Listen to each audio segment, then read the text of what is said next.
on in and have a seat. It's not like a wedding. You can sit, if you came here to listen to Jack, you can sit next to people that came to sit and listen to me. It's all good. So this is Comic Spot, in case this is your first rodeo. And that's where this Army veteran, who's a little mashugana, has this podcast to check in on comics so they can have a voice. So you can know, like, and trust them. Yeah. And today we have the amazing Jack Jr., Jack Assdourian Jr., Haha Club of LA. He's the family guy. Yeah. And I have all kind of things that he is all about. I want to read them to you here. I'm stalling while I find them because I'm like so slow. Comedian Jack Assdourian Jr. He's as seen on Amazon, Epix, NBC stand-up, heard on Sirius, XM Radio, Nohocomedyfestival producer. I think that's the one that you produced for Harvey's in Portland too. No, that's not. Different one. So he's a show producer. He's been all over everything. He's serious about comedy. He's so serious about comedy. He's been on Sirius, you guys. Yeah. OMG. And he has a podcast. It's called, you better watch it. You better click, like, subscribe, and all that stuff. It's called, where did it go? Comedy Club Confessions. So welcome, Jack Jr. Woo! Woo! Hi, Jack. Hi. Hey. So are we on like Facebook Live right now? We are. No way. Is that okay with you? That's fine. Did you tag me? Maybe I can add it on mine. Am I tagged? I did. I tagged you, but you might have to go to my Facebook and share it. I'll give you a second to do that because we might not be friends on Facebook, just on Insta. I don't know. I have to delete somebody. I'm full. I just added you. I requested you right now. Let me go find you. You're live. I just shared it. Okay, now, boom. Now it's on my page. Cool. Yeah. Yeah, baby. We got it. Perfect. So first thing, big white elephant in the room. Tell me about why you chose Charlie Chaplin and Lucille Ball to be on your wall. Actually, these are paintings that a comedian did. One of my buddies, his name is Brady Matthews. And he actually he had these for sale, and I wanted to support him. Brady Matthews is a very, very, very funny comedian, and he's talented. But he also, I bought this one, and I wanted something similar to this. I wanted this one to be like the same, right? But he told me that he was on drugs when he did this one, and I love this one. But he's sober on this one. So you notice the difference? Yeah, man. But they're both great. They're both great paintings, and I love Brady. Like, check it out. It's Charlie Chaplin on an ice cream cone. No way. That's so cool. It's an ice cream cone with a cherry, and then there's just it's so great. I love it. You know what? Lucille Ball is in the shape of an ice cream cone too. Oh, she is. Oh wow, I didn't notice. Oh shoot, yeah. Is that weird? But I've always loved Lucille Ball. She's probably one of my top favorites. And Charlie Chaplin, just come on, to be funny with no sound, it's pretty amazing.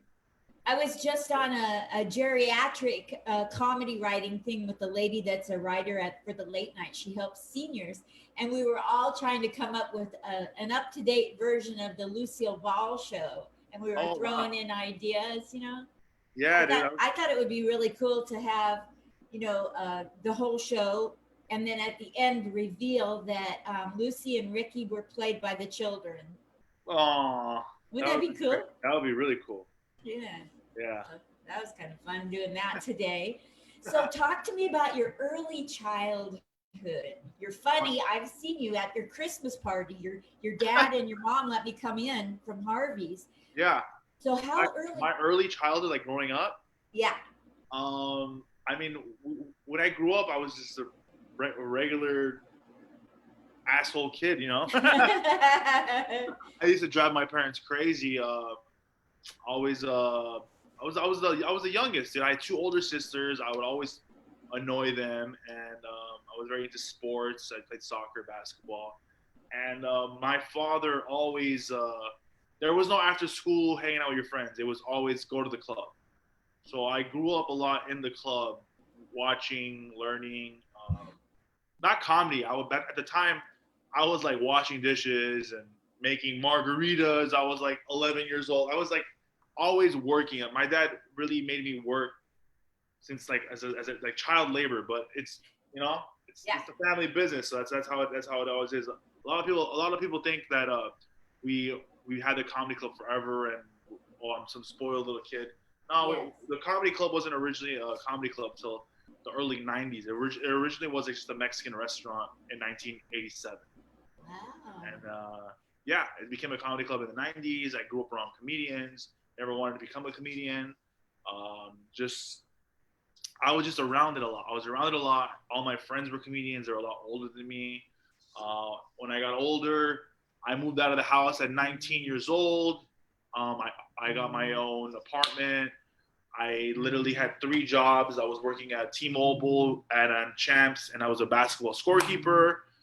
And then I started partying a lot. I started dating. Got to go pregnant.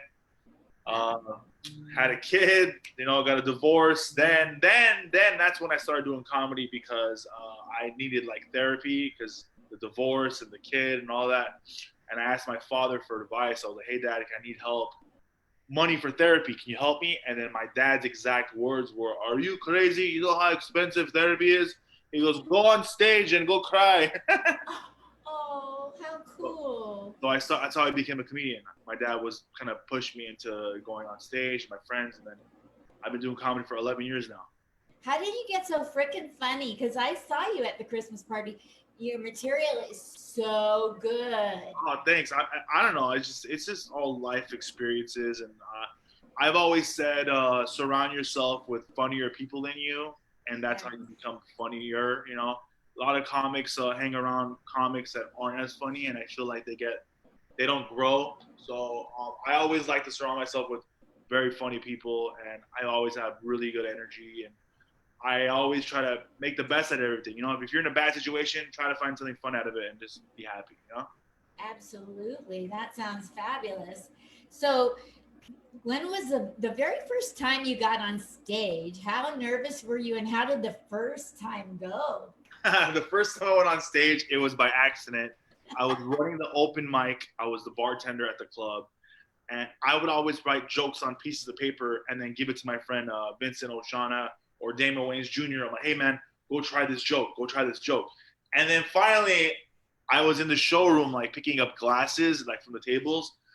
And the host goes, "Keep it going for your next comedian, Jack Jr." And then everyone clapped. And I wasn't prepared. I didn't have any jokes. And I went up there so nervous. I had a hand in my pocket. I was looking up. I was stuttering. I was slurring. It was so bad. I just I never did it again for like a year. It was awful. And then I went up again. It wasn't an open mic. It was a real show. I went up to San Diego with my friend Vincent Oshana. He was headlining. And he goes, "Hey, man, the opener's not here. Can you go up and do some time?" So I said, "Sure." So I went up there, and I was just having fun, talking shit, and that was it. That's when I was hooked, and I took it seriously. What? Okay, so you've been about. I come from Harvey's in Portland, and boy, do we have a lot of weird scenarios that happened around the club. Not even with comics, with customers, with homeless people outside.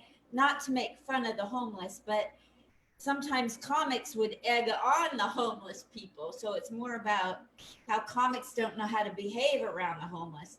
So you've been around the comedy scene for a long time. So what are some weird, hard, stupid, scary things you've observed at clubs? Not even naming people or clubs. You got to have some stories in you. I have a good story, actually. I haven't really talked about this on any podcast ever.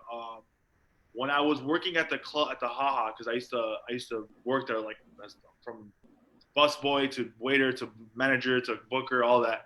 I think I was doing the door that day. I was doing the door, and there was a heckler in the audience, and he was in the back. I didn't know what he looked like. He was really dark. He was sitting down, and he was just heckling, and we didn't have security at the time. This is one of the early stages of the haha. So my mom goes in there and goes, "Excuse me, sir, can you keep it down?" And this is all you hear: "Shut the fuck up, bitch! Are you gonna make me shut up?" And that's my mom. That's my mom. So I'm like 19, 20. I'm like a hothead. I love fighting at the time. I go inside and I go, "Hey, excuse me, sir. Can I talk to you for a second outside?" He goes, "You want to go outside?" I go, "Yeah, let's go outside." So he comes outside. Remember, he was sitting down. He stands up. He's 6'4", 300 pounds. He's humongous, right? He comes outside and he just chokes me. He's choking me, and I'm trying to like hit him, break him up. None of the comics are doing anything. They're terrified. I ended up blacking out. I blacked out. The cops came. The guy got arrested. He was an ex-con that wanted to go back to prison. Isn't that crazy? You are so lucky to be alive. Oh, I know, yeah. I was a banker for 20-some. That's probably a really crazy story. I haven't told anyone that story. So, Comic Spot, I love it. I know you've loved it. Let's keep it going. I need your help. I developed it so you out there can get to know comics, whether they're brand new or 45 years in the biz. We're going to get to know them so you'll know who to love. So all I need you to do is donate to my Cash App, and that is Linda Marcus Smith. I would really appreciate it. Thank you. So I'll tell you one equally nuts. I was a banker for 24 years. No, you were an army and a banker? What haven't you done? What? What haven't you done? I know, right? Who haven't I done? No, who hasn't tried to do me? I was one woman among 2,000 men on my post. So who hasn't tried to do me? So I was a banker, and I was really fast counting money as a teller. So every robber would come to me to get in and out fast. Reminds me of my dating life. And so I'm there counting money, and I get robbed by this guy, and he's so scary. I know if I do anything wrong, I'm dead meat, right? Turns out, same story. He'd already been to prison twice, and he was doing a felony. And in the middle of the robbery, this girl comes into my window who I'd been training. I said, "Stay the hell out of my window, because one of these days if we get robbed, you know." She's like, yeah. She'd never been robbed. So she wasn't listening. She comes into my window in the middle of the robbery, and she says, while he's having me fill a bag of money at gunpoint. What? She says, "Why are you trained me not to give money from the top drawer? Why are you giving money to him out of your top drawer, Linda?" Holy shit balls. What was this? What year was this? This was, let's see, that would have been like 1991. That was my fourth robbery, and that's when I said... Fourth robbery? You were terrible. Yeah, that was really, really... People saw that I was so quick, they'd come to me to get... They're like, "Who can I steal from? You." Yeah, the funny thing is that I'm Jewish. And Me too. Are you really? I'm trying to be so I can get booked on something. I might convert. I swear to God, this Christian is not working. My dad was Jewish, so Jewish people don't think I'm Jewish really if they're hard-nosed about it. But you know, like my dad went through the Holocaust. I think I'm Jewish. Get out of my way. Yeah, I got the Trump card. Anyway, back to your life. So you get on stage your first time. Now all of a sudden you're running festivals. You have a podcast. You're going all around the country. You're booking people for the club. What happened in the middle there? Who helped you along? Whose comedy did you get inspired? That's a very good question. Thank you. When I first started doing comedy, I got a lot of heat from a lot of comedians because a lot of comments were bitter, like, "You're not a comedian. Your parents own a comedy club. Stop trying to do what we're doing." A lot of angry comics. But there was a lot of comments that did support me and help me. Like my friends Vincent Oshana, who's Def Comedy Jam, Comedy Central, Kevin Hart's Next Level. You gotta look this guy up. He's the beast. Rene Garcia, Showtime, Last Comic Standing. He's a really good guy. They might even do your podcast as well. Super. Damon Wayans Jr. was very helpful. Shantae Waynes, Fuquan Johnson. But then a comic that took me on the road when I first started, when I was like I was hosting for him. I would just do like 8 minutes up front. Was Jeff Garcia. Jeff Garcia, you know Jeff. Yeah, Jeff took me on the road for about 2 years. Taught me the ropes. He was very it was kind of like a boot camp, you know. Like he was very tough, and you'd go up there and you thought you killed it. He'd tell you suck, you know, like. Oh. And I actually like I hated him back then for it, but now that I'm like more seasoned, I'm like. He was, like tough love. You know, he was trying to make me work harder, and I thank him for that. I've done 500 interviews, and he was my toughest interview. Jeff? Toughest. Yep. Yeah. Toughest. Yeah. Real critic.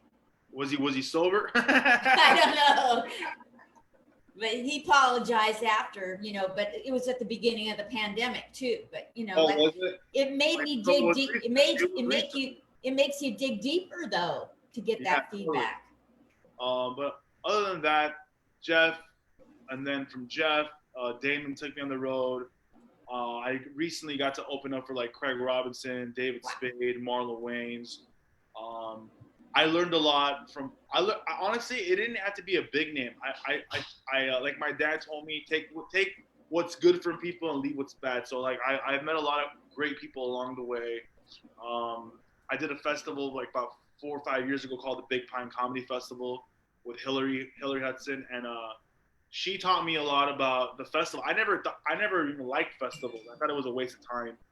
Well, when I got to be part of one, it felt like a summer camp for comedians and networking and love, and it was people were happy, people were helping each other, and that's why I decided to start my own festival, which is unfortunately it's been on hold this whole year. We were supposed to do it in May, but this whole crisis. I'm hoping we do it in December. If not, we're gonna probably just cancel 2020 and all the submissions. We're gonna move into 2021, like early January, February. But your festival is gonna be in LA, right? It's in LA. It's in the Noho Arts District. My main thing is don't take for granted anyone that you meet in this business. Even Adam, anyone you meet, you're always gonna learn something, even if it's bad. So take it for what it is and just enjoy the ride, you know? Absolutely. So you've been around the club, you've seen new comics come and go. Yeah. What drives you nuts? Because you're attached to the comedy club business. Yeah. What would you like to tell brand new comics or newer comics, hungry comics to quit doing what? What things drive you? Stop being afraid to fail. Wow. You know? Just go up there and try new stuff.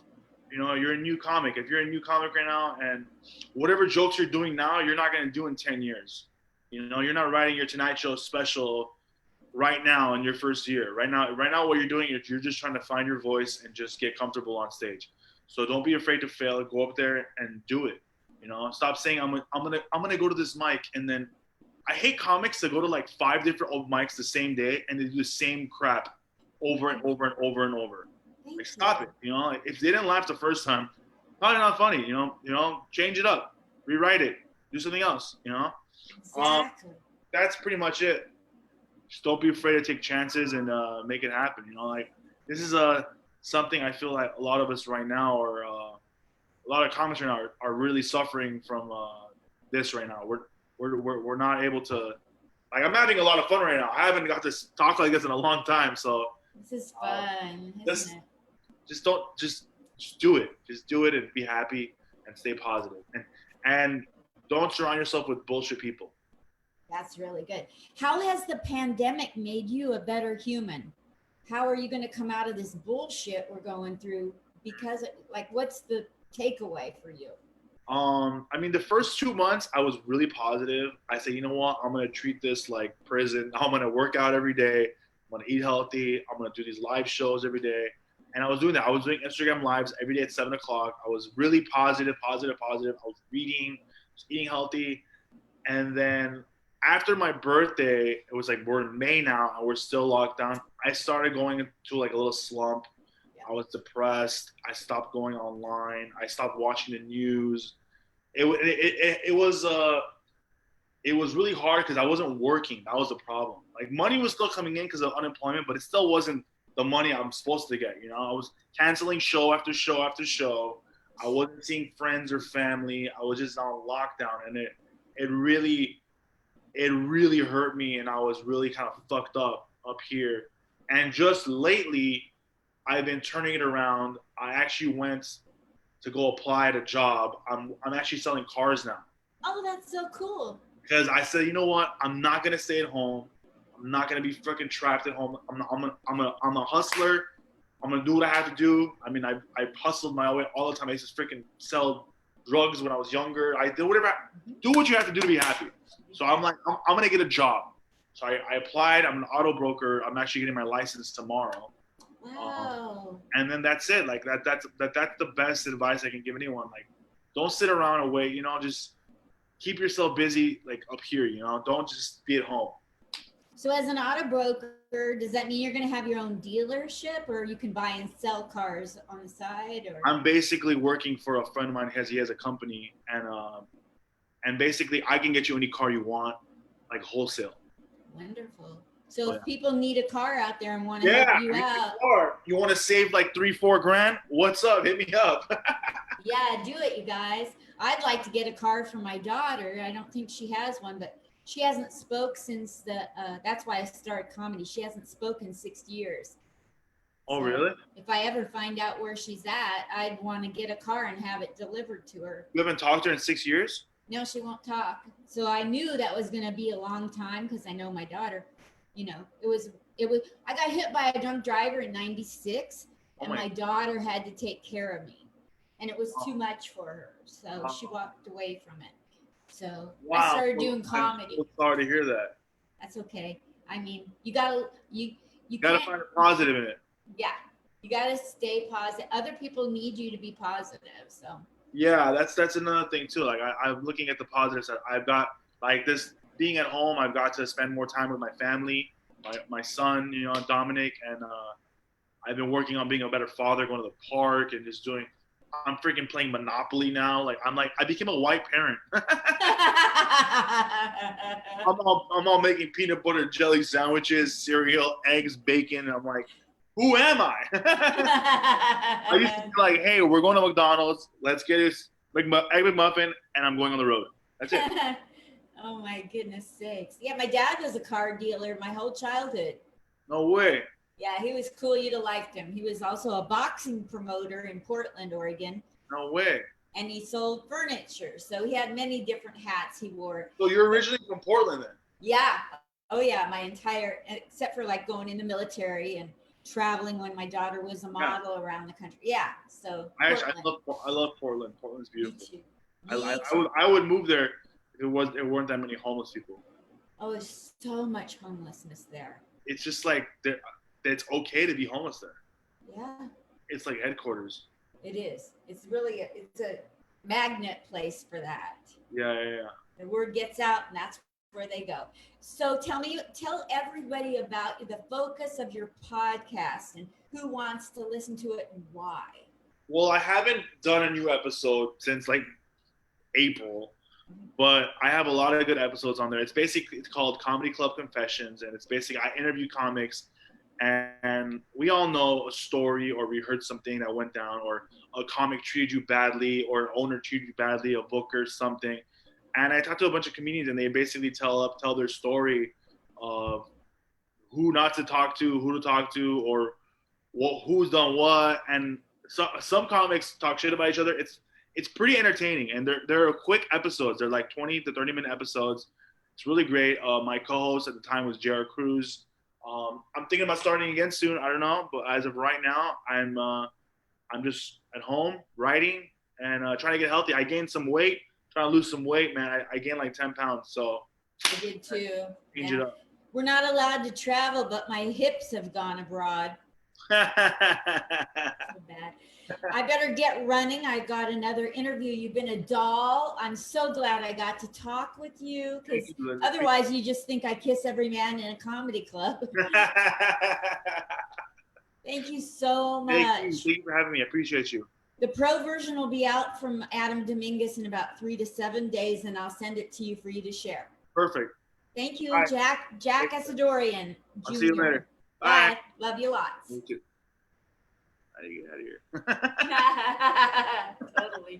I'm like, How do you get out of here? Every